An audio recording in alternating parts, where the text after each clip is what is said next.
Good morning everyone.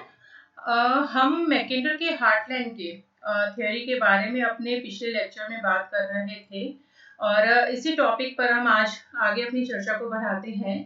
1943 में मैकेंडर ने संशोधित मिडलैंड बेसिन संकल्पना का प्रतिपादन किया, जिसमें मैकेंडर ने एक प्रपत्र the round world and the winning of the peace प्रस्तुत किया।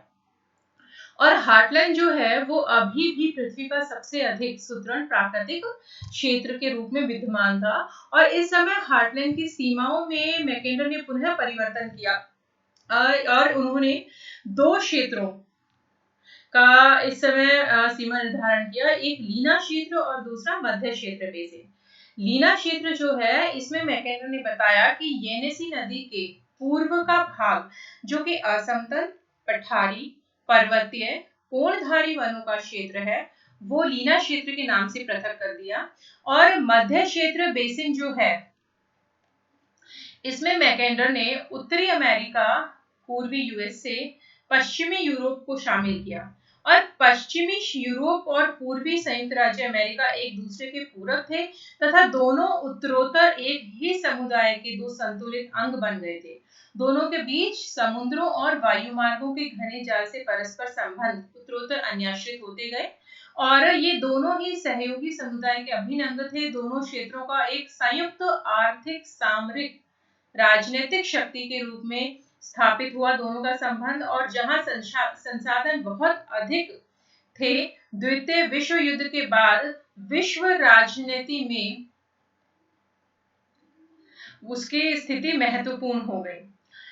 गुट की निर्णायक भूमिका रही। इस गुट की ये जो इनका विश्व का प्रसिद्ध सामरिक राजनीतिक गुट जो था जिसमें यूएसए और पश्चिमी यूरोप के देश शामिल थे, इस गुट की द्वितीय विश्व युद्ध के समय बहुत महत्वपूर्ण स्थिति रही और द्वितीय विश्व युद्ध में सोवियत संघ और पश्चिमी देशों के बीच सहयोग जर्मनी की पराजय के कारण बना। जर्मनी की द्वितीय विश्व युद्ध में पराजय हुई और हृदय क्षेत्र और मिडलैंड के बीच में अनेक मरुस्थलों के बारे में भी मैकेंडर ने बताया, जिसमें सहारा का मरुस्थल, अरब मरुस्थल, ईरान, इराक, तिब्बत, मंगोलिया के मरुस्थल शामिल हैं। मानसून एशिया और दक्षिणी अटलांटिक बेसिन जो है उनको भविष्य के क्षेत्र बताया।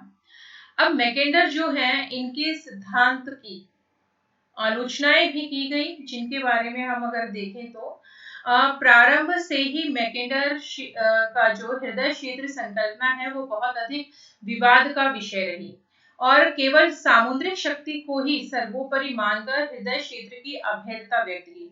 मैकेंडर ने बोला कि जो उन्होंने हार्टलैंड क्षेत्र बताया, आधार क्षेत्र, धुरी क्षेत्र बताया, वो आंतरिक महाद्वीपीय क्षेत्र था जहां पर जिसका कि समुद्रों के साथ कोई संपर्क नहीं था।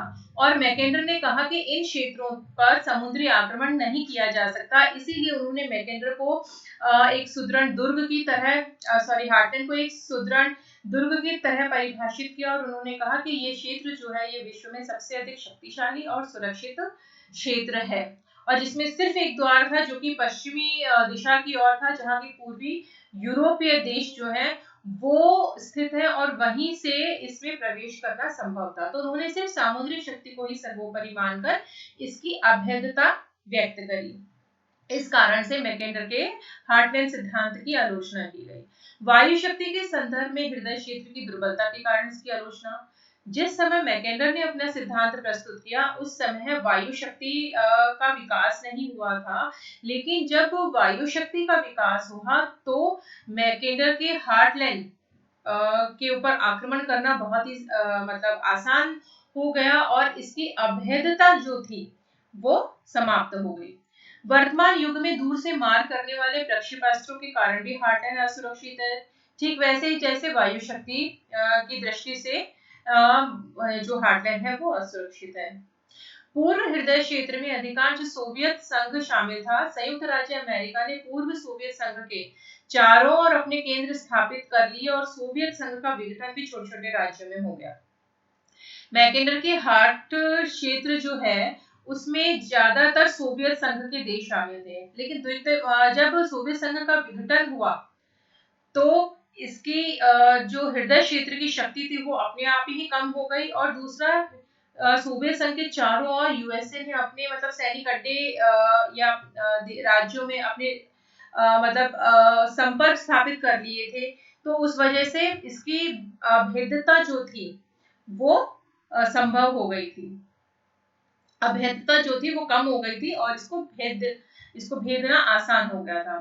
आर्कटिक महासागर को हिमवटित होने के कारण जल परिवहन की दृष्टि से अनुपयुक्त माना गया, किंतु वायु परिवहन के संदर्भ में एक नवीन स्थल रूप, एक आर्कटिक महासागर का नवीन स्वरूप उभर कर आया है, जिसे आर्कटिक भूमध्य सागर कहा जाता है, और ये निकटतम दूरी का द्योतक है।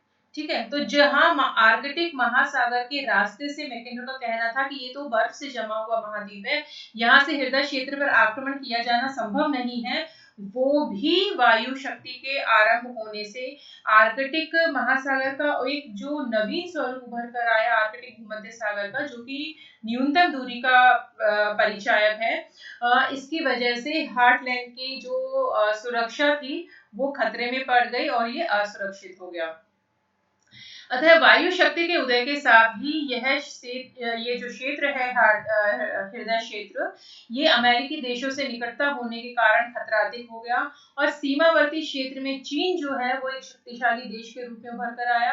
भारत भी एशिया में राजनीतिक दृष्टि से महत्व रखता है, और चीन जो है वो हार्टलैंड के लिए खतरा साबित हो सकता था।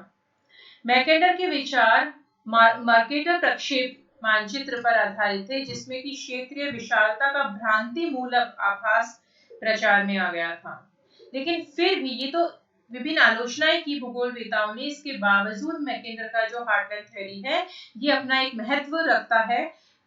मैकेंडर के विचार तत्कालीन परिस्थितियों की देन थे, और अनेक विद्वानों को मैकेंडर के इस हार्टलैंड सिद्धांत ने इस दिशा में सोचने के लिए, इस दिशा में अध्ययन करने के लिए, नवीन विचार सामने लाने के लिए उन्होंने प्रेरित किया अनेक भूगोलवेताओं को, और विश्व सामरिकता संबंधित जो क्षेत्र थे उनसे संबंधित विभिन्न विद्वानों ने बाद में सोचा और अपने अपने विचार जो है वो इस दिशा में दिए। तो इस प्रकार से मैकेंडर के जो सिद्धांत था उसकी बहुत आलोचनाएं हुई, लेकिन फिर भी मैकेंडर का सिद्धांत जो है वो अपना महत्व रखता है। और हमारा जो मैकेंडर का हार्टलैंड थ्योरी सिद्धांत जो है ये हमारा आज पूरा होता है। आई होप आप लोगों को समझ में आया होगा। Thank you.